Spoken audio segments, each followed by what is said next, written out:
عامر شعبی سے روایت ہے کہ انہوں نے کہا کہ میں نے حضرت نعمان بن بشیر رضی اللہ تعالیٰ عنہ سے سنا، وہ کہتے تھے کہ میں نے رسول اللہ صلی اللہ تعالیٰ علیہ وآلہ وسلم کو یہ فرماتے ہوئے سنا کہ حلال ظاہر ہے اور حرام ظاہر ہے، اور ان دونوں کے درمیان کچھ متشابہ چیزیں ہیں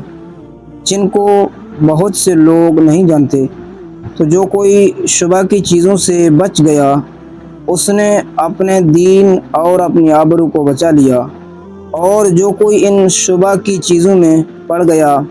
تو اس کی مثال اس چراگاہ کی طرح ہے جو بادشاہ کی محفوظ چراگاہ کے آس پاس اپنے جانوروں کو چرائے، تو ہو سکتا ہے کہ وہ جانور شاہی چراگاہ میں داخل ہو جائیں۔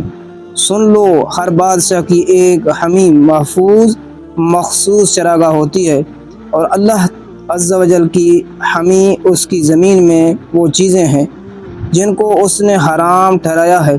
خبردار، بدن میں ایک گوشت کا بوٹی ایسی ہے،